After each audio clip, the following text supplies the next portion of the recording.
All right, here's a mic check. Yeah, okay. So we're good to go. Well, welcome to this podcast. And in this podcast, I'd like to talk about Pluto's placement in the 12th house. Now, I'm going to start by talking about the 12th house because I've talked a lot about Pluto when I talk about the Pluto in the first house and Pluto in Aquarius, etc. So I'm going to start by really delving into the 12th house because there's a lot of misconceptions regarding what the 12th house is. The 12th house naturally is ruled by Pisces. It's a Piscean house because Pisces supplies what the 12th house needs. And that is the sphere of experience that deals with what? The collective unconscious. But why? Traditional astrology tells you that the 12th house represents some type of undoing or self-harm, etc. Private enemies, hidden enemies, etc. Well, in this podcast, we're not going to take that approach. Because as usual, if you must label something as something, you must understand why. And if you cannot understand why, if there's no logical pathway into why, then it probably is not the reason. Okay? It's probably the fact that you don't understand what it's talking about. Because there are no labels in astrology, really. Just like there are no labels in physics or labels in chemistry. Whatever you consider to be a fact in physics or in chemistry, even in mathematics, you must be able to demonstrate it via following a very logical process. The reasoning must be so clear that other people can reproduce your results. Okay? So, the 12th house obviously is the end stage of a process that begins in the first house. And if the first house is the birth of self-awareness, which is typified by the birth of a potential to know. Okay? And the thing that is being known, or the thing that wants to be known, is the nature of self. And that experience is what we call a life story, because ultimately, that's what everybody's here to do. You're here to map into reality, because you don't know what reality is. You're born with the ability to try to decipher what reality is. And in deciphering reality, you get to understand yourself, because the reality that you decipher, that is the nature of your self-experience. Okay? Very important, very crucial. Because when a human being is born, it's born with no knowledge of itself. It doesn't know what it is, even though the physical birthing process of a physical human being can only be described as the work of a supreme intelligence. It is so complex. It represents a pinnacle of knowledge and understanding that the human does not have access to. And yet that's what it is. The human is that pinnacle of knowledge, of intelligence, biological intelligence, a biological intelligence that is organized in a way that it becomes self-aware. Look around you. There's nothing else that is behaving like that. Okay? And it has been brought into existence by that environment that surrounds you. So within that environment, over a long duration of time, contains the self-conscious biological intelligence that is a human being. Whether you are aware of it or not. The birds flying around, the rain that is falling, the sunshine coming in, all of that put together what a human being is. Okay? And they did so gradually over billions of years. Now, every human being faces that dilemma of being a representation of something they have no idea about. And so you see that the stage is set. It's like kindergarten, like I've explained it in several of my podcasts. The theater of experience, that is the earth, and its ability to create and nurture life, it's a theater of experience. Because the self-awareness that emerges in that theater is on a learning journey. It's on a journey to the maker. Because it simply has to realize what it is. Because everything that it's trying to realize already is. It simply needs to wake up into it. So you can imagine that everything is sitting around just waiting for the human to come into awareness of what it is. Because once it does that, the entire story changes. Okay? Until that happens, the human being exists with a considerable amount of ignorance. And the ignorance itself is very fundamental. Because it's an ignorance of self. Because it's not just an ignorance of self. Remember what self is. The idea of self is made up from a human being that is experiencing a reality.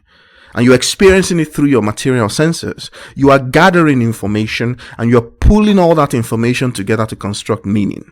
In other words, the fact that you see this natural world, it means that in order for you to understand what that natural world is, you must internalize it as part of yourself. And you must internalize it in a way that gives you a sense of self.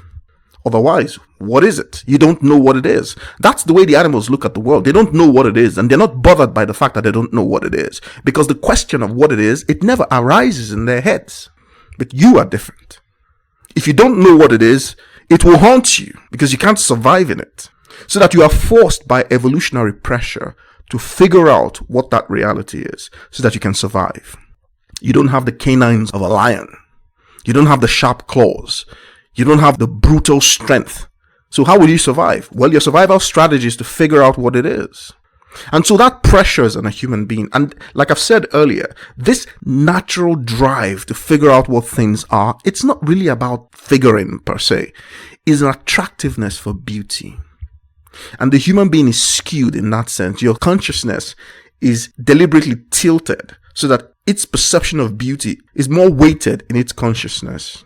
Okay? Because the human being is a different type of creature. It puts meaning together, and the meaning it puts together becomes what it is. So if it puts together very ugly meanings, then it becomes an ugliness, and it cannot accept ugliness. This is the quintessential dilemma in human nature. The human, no matter what it tells itself, no matter the nonsense it's doing, it really cannot internalize ugliness. It can't sit with it, and that's why people lie. That's why people create denial. Because they may think that, look, we have to do ugly things, right? Okay, if that is the case, then why can't you just let the ugliness sit within you when you look in the mirror? You're looking at ugliness, right? No, you have to lie. You have to conjure up some type of tale. In fact, it goes as far as saying, look, God told me to do it. Okay? That's because the human cannot internalize that level of ugliness. But denial is a temporary measure, like I always say. Because you cannot deny yourself, because the reality that you are denying is not outside of you. It is you. And if you must deny it, it means that you must first of all internalize the truth, and then you now deny it. That's a two-stage process. So as long as that truth is there, which there's nothing you can really do to get rid of it, then you are trying to deny yourself. And since that is not a thing that can really happen, then the denial of self means that you are denying the very rights that you have to exist as a self-aware creature. And once you do that for long enough, you begin to shut down. And how do you exist? You exist through children. You continue to exist through children and their children, just like your ancestors exist through you. Okay? And once you deny your right to exist on a very fundamental level such as that, then you begin to evaporate from existence. It means no more children. Okay? Most people don't understand this. And the reason for this is because you have decided to try to sit ugliness. Ugliness is a non-starter for a human being. Okay? And people will say, but there's been ugliness all through human history. It's not really true. Go look at what people tell themselves in order to be able to sit ugliness. And then look at what happens to those people. Okay? You gotta wake up. The 12th house is the completed stage of the knowing process that a human being is born into to try to understand. So it represents the cumulative experience of self-awareness. And what does the human being find at the end of this journey? It finds the great unknown. Okay? Because despite the fact that it has internalized all of its reality as itself, it begins to construct some type of unity, because that's the only way that it can really understand. It can grab the information from everywhere, but if it can't make meaning out of it, then it doesn't know what it is. The process of making meaning out of things is the process of unifying things, because the human must exist as a self. A self is a unitary thing. So the human being begins to thread a connection or connections between everything that it knows so that that unity can sit as itself. Well, what does the human being find at the end of that experience? It finds something that it really cannot define. A unity that is so vast, so complex, and yet so extraordinarily simple. And what that does to the human is that it spiritualizes the human in some sense. And I've said spiritualism is not really different from physicalism or whatever you want to call it. It's a matter of perspective. Because any science that is sufficiently advanced, it appears like mysticism or magic. Because your mind cannot see through all the connections anymore. They have become so vast.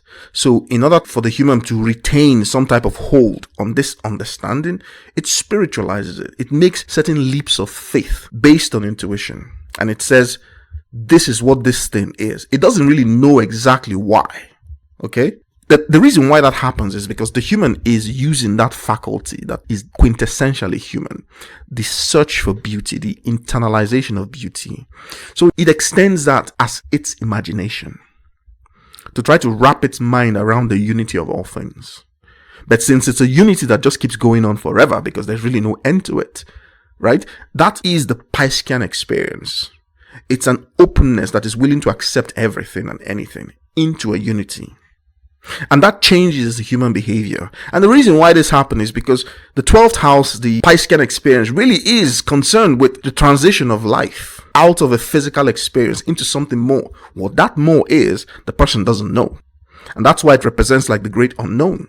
And so the posture that is adopted in Pisces or in the 12th house really is talking about that experience, the great unknown, where imagination runs. Why?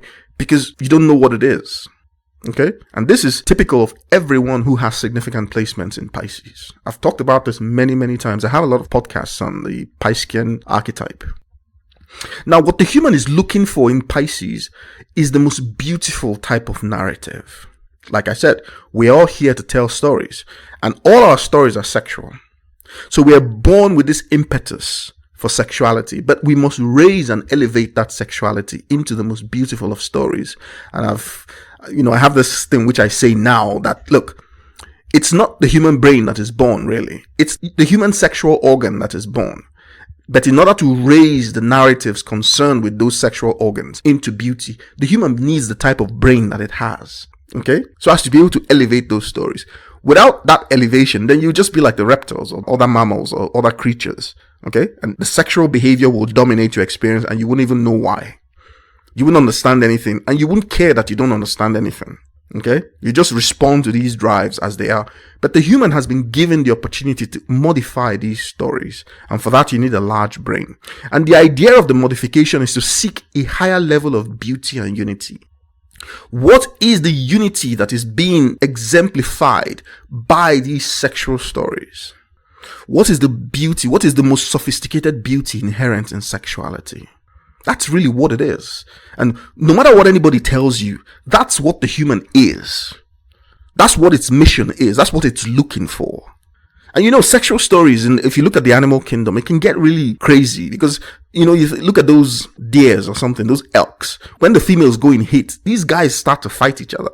If you look at most complex creatures, once the female goes into season, the males, their bodies begin to surge with the male hormone. And they begin to become very aggressive towards each other, towards everything, really. How do you bring out beauty from this? How do you raise this and elevate this? Because for many humans on this planet, all the violence, all the ugliness is driven by sexual dysfunction. Because, for instance, the human problem right now that you have on Earth is the result of a sexual dysfunction. Narratives within the sexual function that are dysfunctional. That's what you're looking at when you look at people who just want to run roughshod over everybody, to dominate them, take their wealth, take their lands, it's a sexual thing. Okay? Just because people have created money to represent so many things that they want, people think it's about money. It's not really about money because money doesn't exist. It's just a narrative. But what it is a sexual story. Because, for instance, why does a male want to dominate other males? So he can have access to the wombs of all the women that he wants. Okay? But there's a lesson in that. Because you're no longer an animal. That kind of logic may work with the animals because there's nobody home, so to speak, within them. So it's not an ugly experience. Can you imagine if the animals were self-conscious, having to live in that type of existence? It would be brutal. It would be evil. But because there's no self-consciousness there, no questioning self, then there's nothing. You almost look at it as a beautiful thing because there's nobody really there. Okay? They don't know what they're doing. Any creature in that system that becomes self-aware, it will be forced to leave that system because it can no longer survive there. And that's what happened to humanity. You became self-aware at some point in time and you had to leave because remaining there would be cruel. And the beauty that you're looking, it's not a cruel thing. I mean, we're talking about beauty here. Infinite beauty. How can that be cruel? Okay? So human beings ultimately, they must learn what this beauty is. And that's why all human beings are built and equipped to seek this beauty. Forget about what the Meshuggah has been doing on this planet the last 2,000 years or 4,000 years. He doesn't know what beauty is because he doesn't know what he is. Okay? He has rejected the truth about beauty. And he has sought to recreate his own beauty. Well, the way that nature defines beauty and the way that the Meshuggah defines beauty, they are at odds with each other. The Meshuggah's beauty will kill everything. It will kill the entire planet. Because that's not the way organized complexity works. Okay? Because the world really, the natural world is an expression of organized complexity. And that's the root to the highest beauty of nature. It's what we really are. But the Meshuggah has imposed a different type of beauty that is overly simplified. It's extremely simplified. too simplified to sustain life or to even generate life. So, naturally, the entire life generating and sustaining capacity of the planet is dropping. And if he's successful, he would have killed everything and everyone, including himself. So, the compensations you are seeing in nature, you want to know what those compensations are? Well, he's being bred out of existence. You think somebody is doing this? The entire strategy of the Meshugna is to pursue his own intergenerational success by decimating the reproductive abilities of everybody else, especially the black African human, whom he sees as the biggest threat to his own procreation. And so he has pursued that strategy. But what do you observe as the consequence of that? Well, the black African population is surging. After hundreds of years of all attempts to limit and decimate, the black African populations are surging. And what's happening to the Meshugna and his populations? They're disappearing. Do you know why? Because you're not an animal. And your stories, they are naturally elevated, whether you want to accept it or not. You cannot go into the narratives of animals. Once you do that, you are basically saying that you have no right to exist as a human. And nature begins to shut you down. The Meshugna doesn't know this.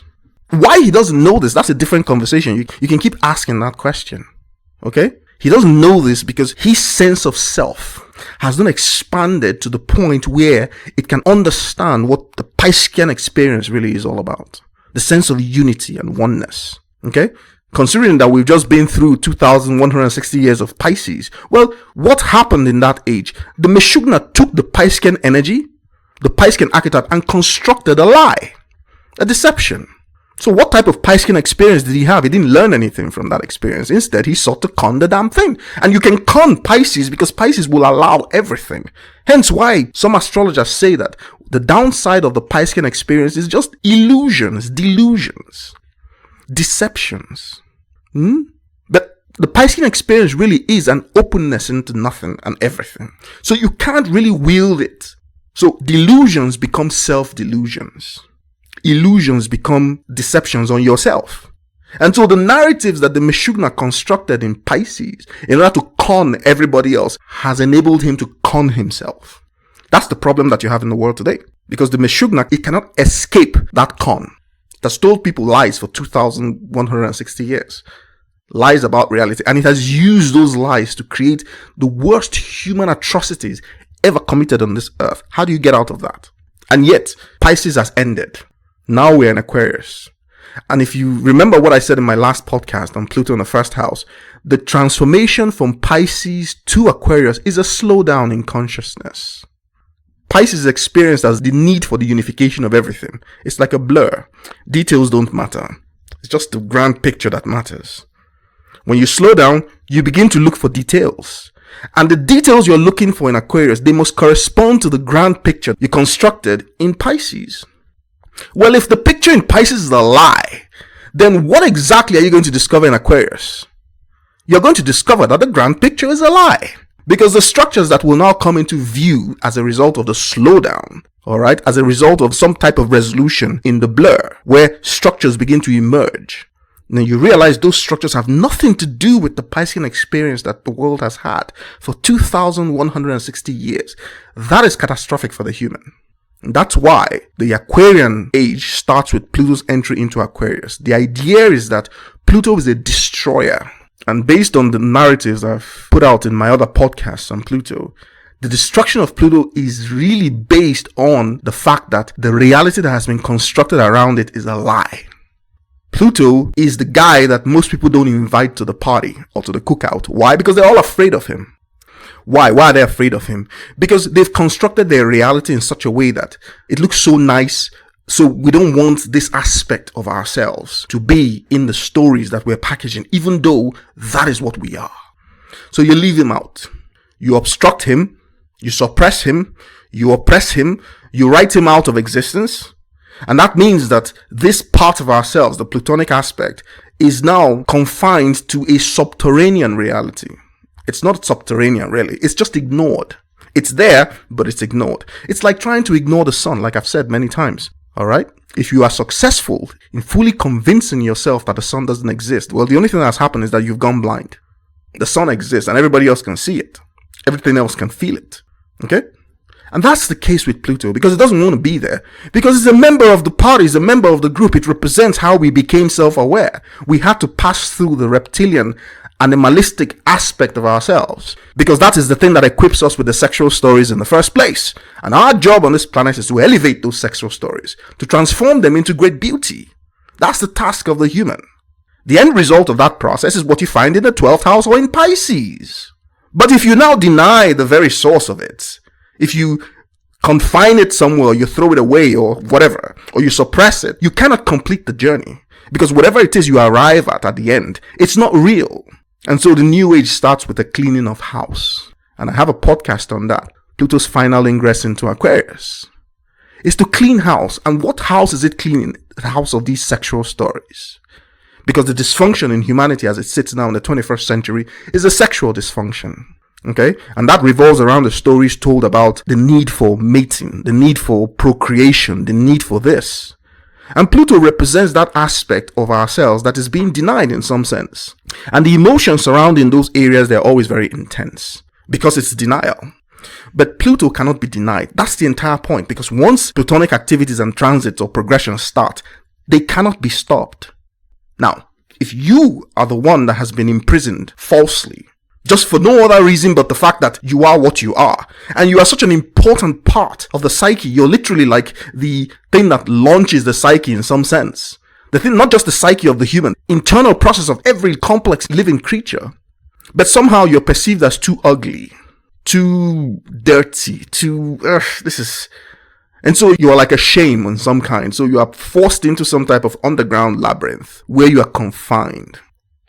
And yet you are only pursued in secret, because all the Plutonic activities, they are pursued in secret. For instance, the fact that people are being terrorized on a global level based on skin color, there is nothing more Plutonic than that, because it is denied. And the gaslighters, they come. That's the worldview of the Meshugana. That's why I call it a Meshugana. Go and look at what that word means. It's like a Hebrew word or something like that. Because despite doing this on a daily basis for centuries, maybe even millennia, the activity itself is denied. So that the rationale for the activity is denied.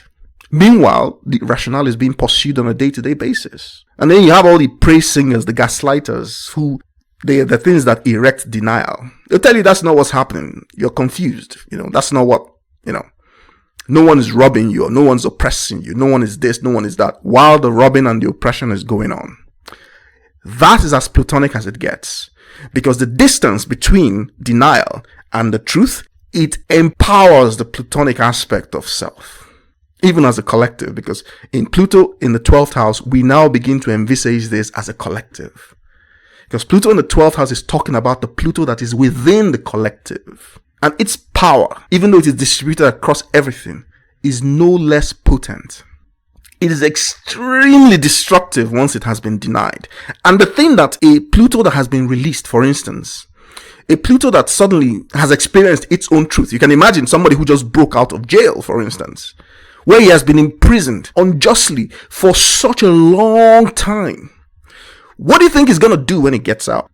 The first thing that he's going to want to do is to make sure that he cannot be put back there. To make sure that he cannot be sent back to his prison. And so the first thing he does is to attack the prison and all the systems that make the prison possible. He will destroy them all. Now, it doesn't matter if the salary that you receive every month is the thing that funds the prison. Well, that salary gotta go. And so when a Plutonic transit comes about, you lose that salary somehow through some type of means or whatever. Either you're fired or something happens, you resign or whatever it is. But the idea of the transformation is to remove the oppression that the Plutonic part of yourself has been suffering. That's the entire point. That's why Plutonic transits are very destructive. Because everything that you use to suppress that part of yourself will be destroyed. And there ain't a damn thing you can do about it. Because the entire point is to acknowledge that part of yourself. And that part of yourself is rooted deep in your sexuality. Your true nature. Because if you do not have access to the raw material, the raw ingredient, which is Plutonic, how are you going to elevate it? What kind of elevation are you going to have? What is Pluto going to finally discover in Pisces or in the 12th house? And that brings us to the core aspect of the podcast. Because Pluto in the 12th house is about the Pluto that sits within those Piscean narratives. they will be examined on that Plutonic level. And Pluto in the 12th house is telling us that within the Piscean narratives, all the Piscean narratives I've talked about, within them has been constructed a prison for that Pluto. It's the part that the individual with Pluto in the 12th house doesn't want to see. They don't want to talk about it. They don't want to get to know it. They don't want anything to do with it. When this becomes inevitable eventually, then they will see that Pluto in everything or everyone. So Pluto in the 12th house is synonymous with someone who has a fear of everything, a fear of everyone. The bogeyman is somehow always lurking in the shadows, in the corners. It's in everything that is deceptive. So the individual is afraid of deception everywhere. Okay? And the reason why is because they understand the games that are played with deception, because they are a deceptive person themselves. And I've told you, there's nothing that haunts a human more than the ways that they are. If you tell ugly stories and you make ugliness a key part of your reality, even though you are denying it, then ugliness becomes your judgment. It becomes the thing that haunts you the most. The ugliness in other people. They don't need to display ugliness. You can feel it because it represents now a potential fear within you. So Pluto in the 12th house is being haunted. The individual is haunted by nightmares, fears that are not really defined by anything. They're afraid of everything and everyone. They're afraid of spirituality, afraid of unity, afraid of everything. Because there is a bogeyman somewhere that is always after them, always hidden in the shadows. There is always a plot in some sense somewhere. But that same individual is pursuing a very hidden, subterranean sexual experience on earth. Affairs, cover-ups, etc., etc., especially if they have tried to live a normal life. Because if they try to live a normal life, to be like the Joneses in some sense, right? Then it means that those aspects of themselves are buried. Nobody must ever know about them. So Pluto in the 12th house is scandalous in some sense. Because those appetites and those desires, they're right there, but they're hidden, they're denied. And they're hidden from the public view, or they're hidden from every view, basically. And this intensifies the fears that emanate within the person. It intensifies the fears. Because like I say, in reality, your own ugliness is your own judge in some sense. It's the thing that haunts you the most. And that Pluto in the 12th house is one of the most potent positions for that Pluto because it doesn't want to be there at all. It doesn't want because it's extremely powerful. It sits at the root of these narratives that we're telling. So why is it in the 12th house? What is it doing there? It's obviously there, being denied. It's the entire process of its existence is completely denied. Once that Pluto makes a break for reality and it somehow manages to get into reality in any way, shape, or form, then it is completely destructive. Because it will destroy everything that has been built from that first house to the 12th. It wants to take it all down. Why? So that you don't send it back there. So that the most important part of a Pluto in the 12th house is the ability of that Pluto to heal. And the healing is the most difficult in the natal chart. Pluto in the 12th. Because it takes a long time and it's extremely cleansing. It is so cathartic that you might experience it as like dying and being reborn completely. It's like starting off as an infant again and living all through till your old age. People with placement of Pluto in the 12th house, they easily tap into the undercurrent because like I said, they are very afraid of everything. They're afraid of everyone because that Pluto is distributed across everything. The Pluto itself is distributed across the desire for beauty. So Pluto in the 12th house can really be termed the obsessive fear of unity. Okay? And obviously people deal with these types of fears in different ways. Pluto in the 12th house means that they are going to try to ameliorate that fear by pretending to face that obsession. They're going to try to do that. So they're going to try to construct a different type of unity with a different type of narrative so that they can deny that Pluto. But Pluto is such that it's that part of the psyche that the more that you deny it, the more powerful it becomes. And its power is not some type of potential that just sits down there and doesn't really do anything. No. The more powerful it is, the more ability it has to destroy reality. Because remember, reality is just a set of narratives. Now, a person cannot be more powerful than the Plutonic part of themselves. So where you have Pluto is where you can be most powerful. Okay? But the challenge with Pluto always is the abuse of power.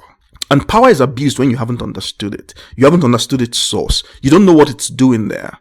And the most likely people to abuse power are those whose outlook on life is opportunistic. They're always looking for the weakest link so they can exploit it. Well, before you know what's happening, you've abused everything. And once you do that, you have created an ugliness that you now need to accept as your reality. But you can't. You're a human being. You can't. So there's a conflict within. These conflicts, they are the energizations of the Plutonic aspect of self, because they are hidden. And in its place is denial. You just craft some other type of narrative. But you see, the unconscious doesn't deny anything. It's constantly searching for truth. And it's taking this idea of truth from examining its reality. It is not dependent on what you're telling yourself or what story the will is actively constructing. It doesn't care about that because it is older than the will. And when it comes to the committee that sits, as your sense of self, as described astrologically, well, Pluto is the boss of the bosses in some sense. Why? Because it can override every other impulse. It's a tiny little part, it's a tiny little planet, it's a tiny little functional light sitting at the farthest edge of the solar system, right? But it can override everybody's impulse. It can override everybody's functional light. And even though it's a very tiny influence, it overrides everybody's functional light because none of them can really stop it. Saturn can try to block it, but Saturn undergoes a transformation because of Pluto. Alright, because Plutonic transits, what they do is they break down your reality. And they break down the egoic structures of that reality. The egoic structures are the narratives that support the storyteller, the ego. And that's what they attack the most. Why? Because that's the jailer. That's the one who jailed them. Alright? And figuratively, or you would say from a storytelling point of view, Pluto is considered the lord of the underworld. These are just euphemisms. There's no underworld anything. Okay? But since your mind is a powerful thing, you can suppress aspects of yourself. And there's a reason why we do that. We don't want to be sexual maniacs running up and down the place. Because power without control is catastrophic. So there is some type of suppression. But like all things that are being suppressed, you must release the valve from time to time. The idea is to release the valve into areas that become constructive. And that process means bringing the Plutonic aspect out from yourself, acknowledging it, and bringing it out into the light. And what does that look like? You have to acknowledge those desires. And the reason why people suppress them is because those desires, sometimes they can become very ugly. For instance, you have people who like children. They like to have sex with children. This is not normal. But that's not a Plutonic thing. That is the way the Plutonic energy is being translated into a sexual story because there is a dysfunction somewhere. The story is not sitting properly. There is an aspect of the psyche that is trying to use that behavior to compensate. And it's not what Pluto is about. Okay? Pluto is the unity of male and female into oneness, a very powerful oneness. And the reason why it exists is because your self-consciousness is a generated process in your head. The reality is the physics that makes that generator possible. That generator is built by the laws of physics. It approaches a certain level of complexity. Then it begins to generate an alternate reality.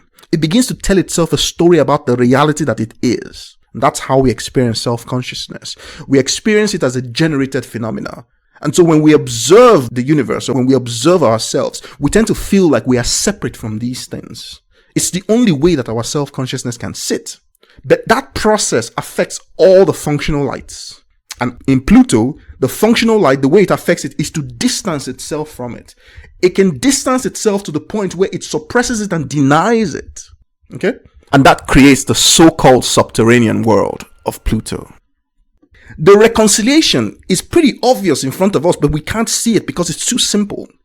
This generated experience must reconcile itself to the things that brought it into existence because it is not independent of them. It is not the real existence. It's a generated phenomena. The real existence is in the physics that brought it into existence.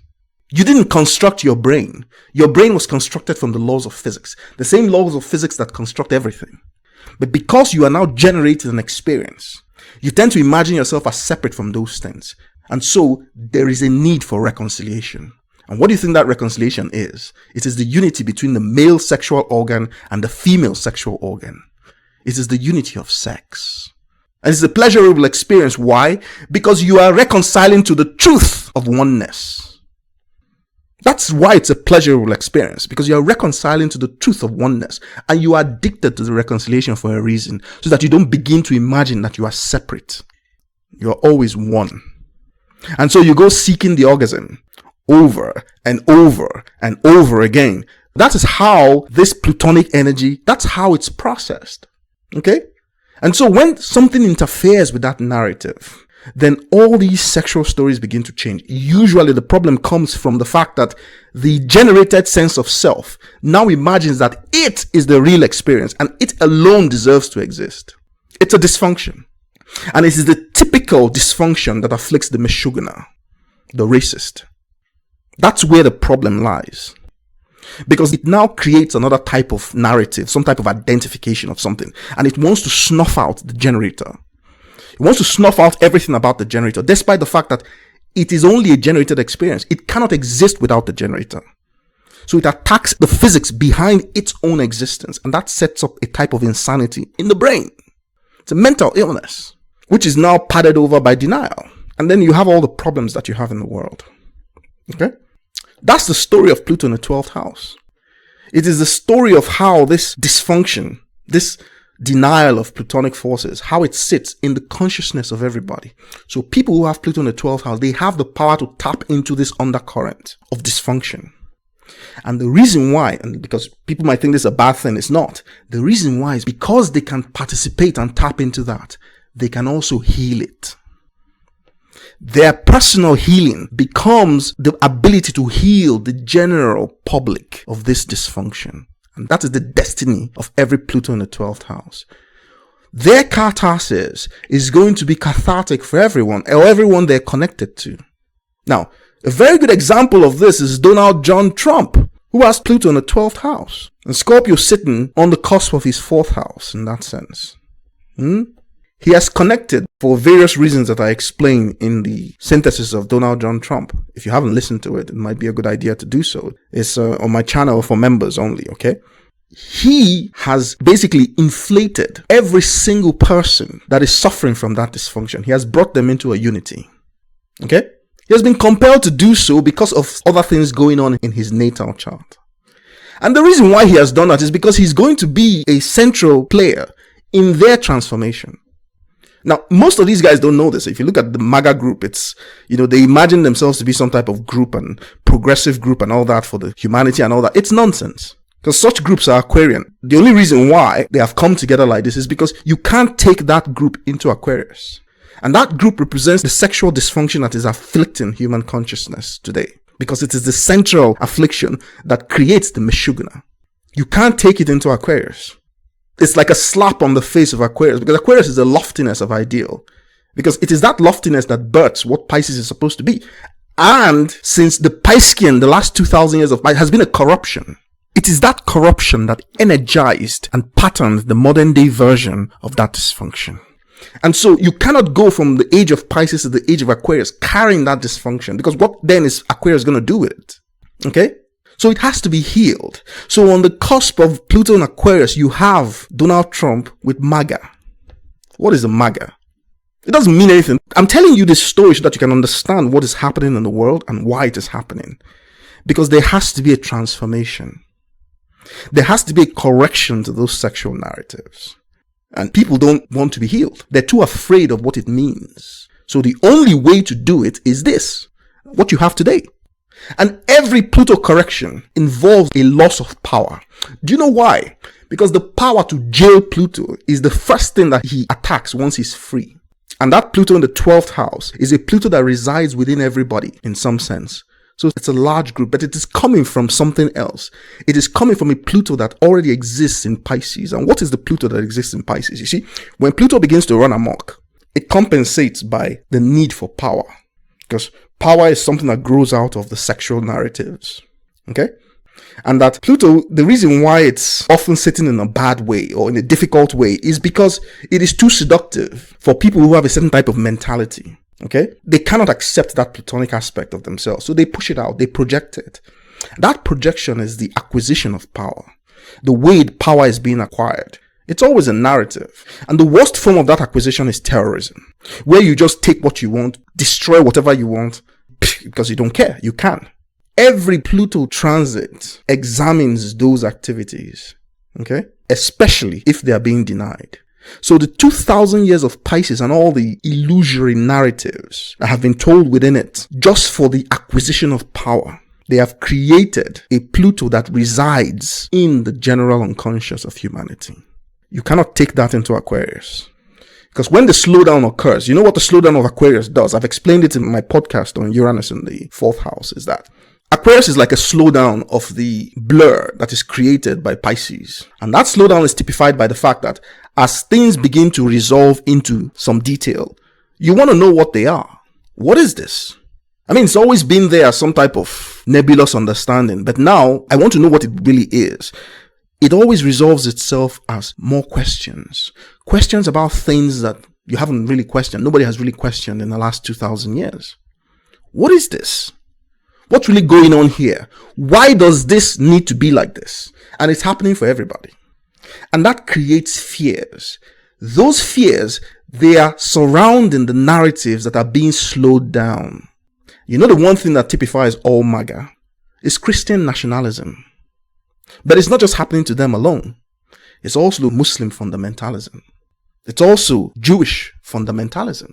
Because it's not about the individual religions themselves. They are all Piscean narratives. It's about the Pluto that sits in them.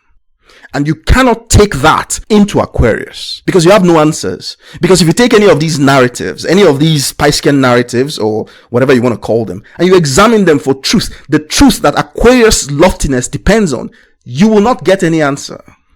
You will not get truth. You will get falsehoods. So Aquarius cannot accept them. So if you have to move to Aquarius, then these things need to be cleansed in some sense. And simply what that means is that they need to be transformed. How are they going to be transformed? You sit down and think about this really. What does that kind of transformation look like? Well, the Pluto that resides in Pisces, it needs to dissipate. And the only way to do that is to bring it out of the subterranean basement that it is. And that is a confrontation of the sexual narratives, the dysfunctional sexual narratives. Why have you sought power the way that you have sought power? Why? What are you afraid of? What are you trying to prevent? What are you trying to oppress? What are you trying to suppress? And why? These are the questions that must be resolved. In a short narrative, in a short phrase, what it is the very fundamentalism behind the notion of white supremacy must be examined at its root for truth. And if there's no truth in it, it will be completely destroyed. Why? Because it's either that or there will be an Aquarian rebellion. And most people don't understand what that is. Because Aquarius normally is a very lofty sign. It has a very lofty ego. It has a very lofty stature. But it's not a stature based on anything but the fact that the human being is a lofty creature. The meaning-making ability of a human being. Its self-consciousness sits beauty. That's it. That's the loftiness of a human being. That's why Aquarius is symbolic of the human. You know, its symbolism is the human. A human with a knowledge of self-consciousness that is spreading it across the world. Its gift is freedom, because the freedom to be human means recognizing that you're not an animal, that you're actually a lofty, very elevated kind of being. And so there are certain stories that cannot sit within you. That's the recognition of Aquarius. And its job is to free human beings from imagining that they're pigs lying in the mud. And what this means is that the way that the human forms connections and meaning and all that needs to be corrected. It will be corrected. Otherwise, the unity that is to be found in Pisces, the unity of everything, how will that work? Because that unity is what you are. Your self-consciousness, either as a single human being or as a collective. Alright? So Pluto in the 12th house is an extremely powerful placement. Very, very, very difficult to deal with. Because it's hard for the human to recognize that they are that Pluto. Because it sits in the unconscious. And not recognizing that you have this Pluto or this power in the 12th house means that you can become extremely destructive without realizing it. Okay? And that's what the entire world is about to witness. Because Donald Trump is carrying Pluto in the 12th house, but does he realize that he's extremely destructive? He doesn't. And that's not a coincidence. Because he has to destroy the narrative underpinning these types of sexual dysfunctions. Now, he doesn't know he's destroying it. But that's the way it has to be. Okay? So you are watching a catharsis, a healing process, whereby the ugliness of those narratives, they need to come out. And they will come out in such a way that everyone can now see, because that ugliness is in everybody. It's in the general unconscious of everybody. And everybody, they react to this in different ways. But because the human cannot really sit ugliness, the tendency of the human is to distance themselves away from these types of things. Oh, that has nothing to do with me, not in my name. I'm not a part of this, etc., etc., etc. But it doesn't work like that, really. Okay? So Pluto in the 12th house is a general healing for everybody. And such people, they carry that ability to heal everybody. Now, admittedly, until that person gets into a significant position of power, well, the narratives that they're able to conjure up, they remain confined to their sphere of influence. But when you see a Pluto in the 12th house ascending to great height or to great power, then you know that yes, the die is cast, because there's a general transformation coming for everybody. And when that happens on the cusp of a 26,000 year cycle, then you know that, wow, it is time really. Okay. And I've been talking about this for many years prior to now. I've been telling people about this moment and saying, look, you got to prepare because it's coming. And it's not something that you can reference the history books for, because the whole history books that you have, it's a lie. Okay. And most people don't understand how pervasive this sexual dysfunction narrative is in the world. It's a global terror system. All right. The Pluto in this world is represented by the Black Africans, because their entire reality is what has been denied and suppressed. And it's the thing nobody talks about. Nobody wants to talk about. It's the thing that's being denied. So it is symbolic of the Pluto itself. All right. Now, these things I'm saying, I'm not saying them so that I can antagonize one group of people against another group of people. No, you're all human beings. I'm telling you how the dynamic works. It doesn't matter what you believe, really. And I've long since gone away from, giving a hoot about what private personal opinions are. It doesn't mean anything what your personal opinion is about what I'm saying right now. That is the reality as it is, and that's how it is going to play out forward. But when it's done, when the entire episode is done, you will be in a new world. You, the spirit inside you, whatever you want to call it, whatever it is that animates your self-consciousness, whatever narratives you tell you, those narratives, the root narratives will be different. And these root narratives, like I told you, they are the basis of all your religions. Those will be different, all of them. There won't be variations to these narratives anymore. There will only be one narrative, and it will be the truth. And that way, the Pluto that is in everybody can sit comfortably. Do you imagine how powerful this is? You haven't seen this in the world. You haven't seen it in your history books. You haven't seen it anywhere, really. Because it is a powerful statement of Aquarius. And so get ready to confront the Aquarian, the Aquarian human. And what typifies the Aquarian human is this search for loftiness, for truth, for freedom. And once that is denied, the Aquarian becomes a revolutionary, a very powerful, rebellious character, because he's rebelling against falsehoods. All right? That's really what it is. Now, on an individual level, everyone who deals with them, everyone who relates with them, the one thing you have to remember is that they carry this fear. What I've just talked about, they are so afraid of this ability to destroy things beyond their immediate confines, beyond their immediate sphere of experience. That's why they're afraid. That's why they're always afraid. And the thing they're afraid of the most is death. Okay? That's why, for instance, in the case of Donald John Trump, those so-called assassination attempts, they're rituals. You don't know? Well, that's what it is. To free him from that fear, and at the added time to give people the impression of one thing or the other. Because the individual with Pluto in the 12th house is so afraid that anyone who is interacting with them has to deal with this fear, because whether they like it or not, it's there. And they have suppressed this plutonic part of themselves in their unconscious. And so they carry it. They are wielding it, but they do not have conscious control over the fact that they are wielding it. So they can be terribly destructive. But the thing that makes Pluto become less destructive is once its sexual narrative sits correctly. Good and true loving is what allows Pluto to sit correctly, because it represents the pinnacle of reconciliation between a generated experience and the truth of that experience. There is an acceptance. Acceptance is what removes the destructive ability of Pluto. And what it means is that Pluto is no longer projecting that need for power outside as some type of desire. It doesn't need to dominate you or control you. But it's powerful in the sense that its behavior can affect the behavior of so many people. And when you have Pluto in the 12th house, you have the ability to affect the entire world, basically. You are a destructive agent for the entire world. Okay? So once you recognize that power, then you know how best to carry it, because you don't want to generate ugliness. When Pluto is in the 12th house, it's like you have an antenna that is listening to the undercurrents of everybody's ugly potential. You are tuned to it whether you want to or not. So if you place yourself within environments where you have this ugliness stewing within people as a background type of noise, you will pick it up. You will even become a spokesperson for all of them. You will internalize all their ugliness as if it's your own. Okay? Because you cannot separate yourself from them. because of the Pluto that exists in the 12th house. So even if you go to work in a place where you have people with some type of hidden denial motives or something like that, well, you'll quickly become like them. You are sensitive to the undercurrents of people, especially when their sexual narratives are not sitting correctly. But the reason why you're sensitive to that is not because you are programmed to be one of them. You are actually designed to destroy those things. That's really how it is. And you will magnify it and intensify it until you bring it to a critical point where it suffers a catastrophic destruction. That's how it works. If you don't know this, then you need to start becoming aware of it. That's the nature that you're carrying. It's not a bad thing. It's just the fact that everyone is built for some type of purpose or the other. Your purpose is to be a destructive agent to narratives that don't sit correctly, sexual narratives that don't sit correctly. And because you are wielding it in the 12th house, when people see you, they don't even know that that's the way you are. You don't even know that's the way you are. But you realize that your life is always punctuated by a tendency towards extremist behavior and extremist views, especially when you're surrounded by similar kinds of people.